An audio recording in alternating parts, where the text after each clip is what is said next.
How'd I get here? I asked for it. I volunteered. I wanted to fly this airplane because almost every mission you fly is operational, and because this is a pilot's airplane. It's a real challenge every time.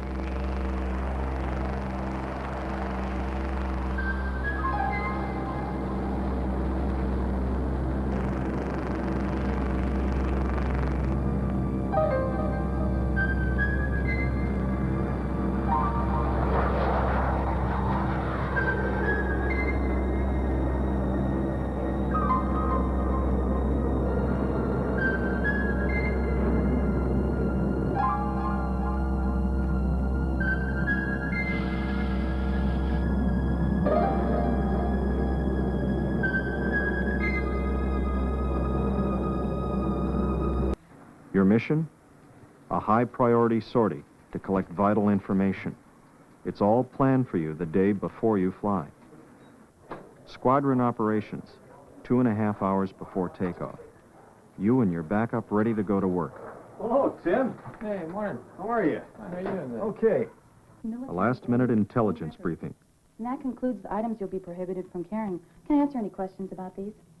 Oh, anything to you?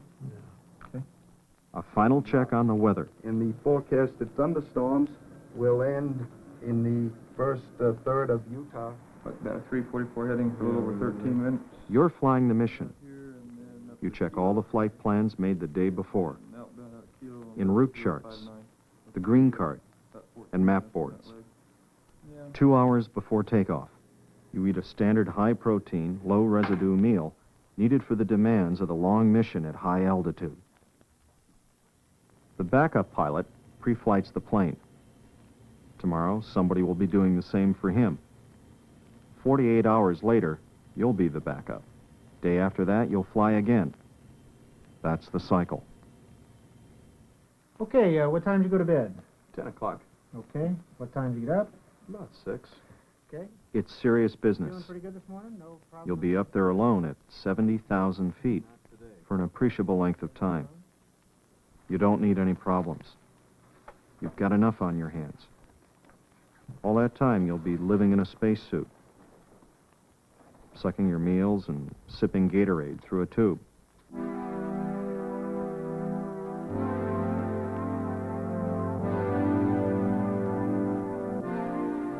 An hour and 15 minutes before takeoff, suiting up for the flight.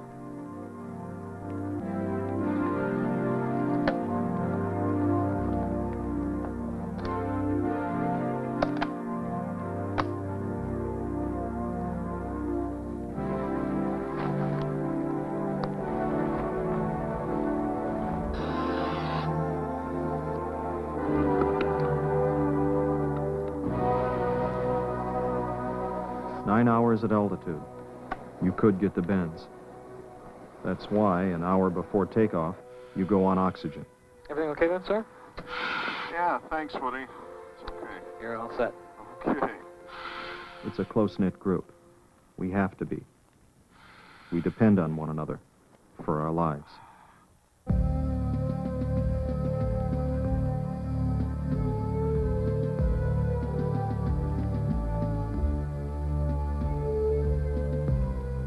The Dragon Lady asks a lot. Heat is your enemy in that suit. You lie there. You go over the mission in your mind. What track you'll go in on. What sensor settings over the target. What are the divert, emergency bases? How will the weather affect the mission?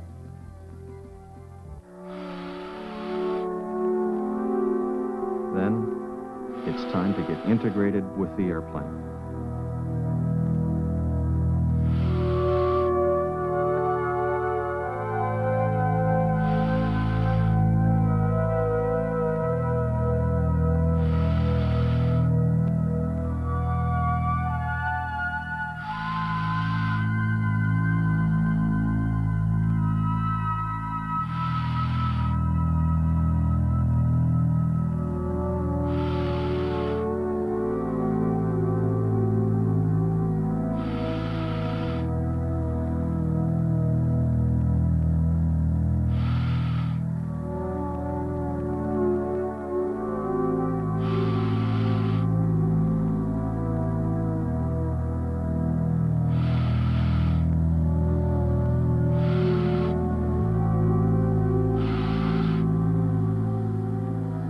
same seat used in early shuttle missions. The cockpit's small. It's a snug fit. You need help.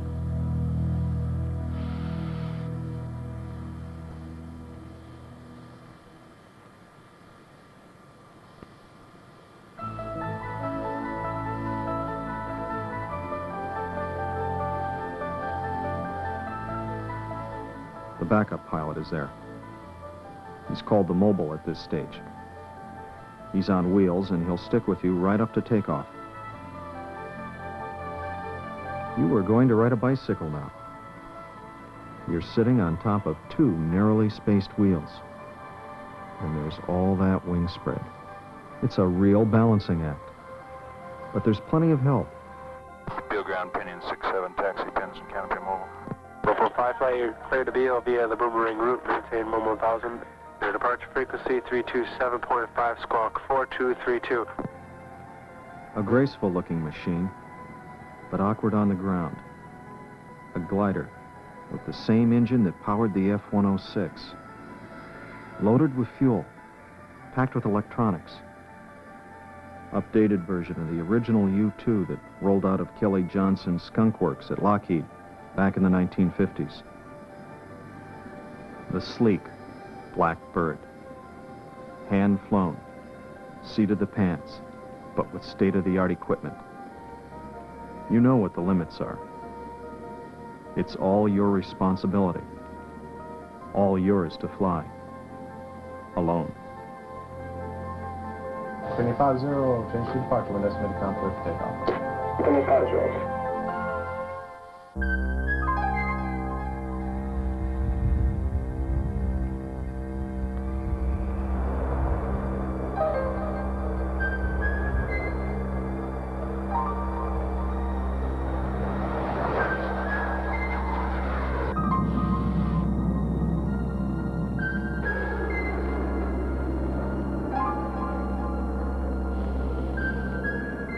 So there you are. No crew. Limited radio contact. In each of us who flies these missions, there's the conviction that this is not just a job. Deep down inside, you can see yourself as the hero, the central figure in a group of 60 people who've prepared this mission, readied you for flight, people who briefed you, fed you, attended you, dressed you, got you out to the aircraft, put you into the seat, hooked you up, and launched you.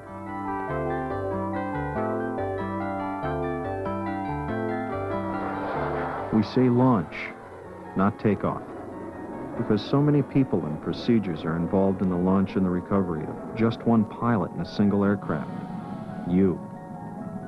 You volunteered, but you were selected too. And the selection process is a cautious one. They want to be sure you're the right guy to live and work with under stress. Steady, reliable, friendly. TDY. Okay, sir, just how many TDYs are the crews pulling now? The crews are pulling about 140 days a year TDY. Let's say a young but experienced captain, a totally professional and dedicated Air Force officer who can handle problems on his own, accept a challenge. A man in good physical shape who can fly a plane that demands precision and is tough to land. The selection process is a serious business. Your records are reviewed. Then you're interviewed at Beal. And you also fly the U-2 trainer. U-2 and TR-1 pilots make up a small and elite group. Fewer than 300 of us since the program began back in the 1950s. So you made it. You're up there on a typical mission at 70,000 feet, collecting invaluable strategic and tactical intelligence data for national defense. You work with the normal risks of flight in this aircraft, but there are people where you fly who wish the worst for you. Your challenge is to accept all the risks and fly the mission successfully. You've got to be good at your trade. Approaching the target area, you know precisely what to do. It's all been worked out for you. What track to go in on, what sensor settings to use. but it's yours to do. It's a great airplane, a stable reconnaissance platform with a long loiter time, and a lot of history, an impressive record of performance. You know only what you have to know about each mission, but you know who has tasked your mission. And they know you by name. That goes with the territory. A ranking Allied military commander has said, if all the U-2 TR-1 aircraft could be airborne 3 hours before a war, we'd have all the information essential to the conduct of that war. We fly other missions, surveying the damage caused by natural disasters, hurricanes, floods, earthquakes, forest fires. We sometimes fly search and rescue missions. There are 2 units flying the U-2 and TR-1. Both aircraft are virtually the same. However, they fly different missions. TR-1 pilots in the 95th Recon Squadron fly out of RAF Alconbury, England. It's a 3-year overseas tour. Their missions support the tactical commanders in Europe collecting battlefield information for NATO planning and defense. TR-1 pilots do not pull TDY. The U-2s support the folks in Washington by collecting strategic intelligence. To do that, U-2 pilots go TDY about 130 days a year. You come in tired, and you're recovered the same way you were launched, with a lot of help.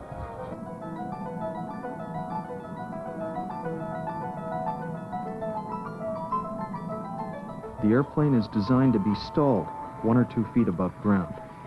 It's very critical that it be stalled no higher than that. Your backup, the mobile controller, gives you your altitude calls in feet and inches above the runway. Okay, there's 10 at the T, down to 8, 6, 5 feet, 4, 3 feet, tail still up at 3 feet. There's 2, 1.5, 1 foot, holding it 1 foot, down to 6 inches, nice. Pump system, we got a couple of vehicles on the runway, south to north, southwest exit. Finally, you're safely on the ground. Mission successfully completed. Your backup is there to meet you. He takes the checklist and the green card, your written log of everything you were supposed to do on this mission. It all goes back to the people in NAV planning. Hey, welcome back. All right. Heck of a fine job. Yeah. Have a good one? Okay. Yeah. Super. There you go. Hey, man, your checklist. I'm gonna take this. Get some of the stuff out of your way here. Go get up. See you on the ground. All right. Tired, hot and sweaty in your pressure suit. But you feel pretty good. There's a lot of job satisfaction in this line of work. Tomorrow you're off, but there's one more post-mission procedure you don't want to miss. It's in the heritage room of the squadron that each mission really comes to an end. This is where you begin to unwind and listen and learn from older and wiser heads. How things go today? What's wrong with that autopilot thing? Yeah, ask him. I don't know. Well, we had some problems with it yesterday. It was, we're getting a little pitch divergence. Oh, geez, that temperature thing. And right now, it's somebody else's turn to fly the Dragon Lady. They're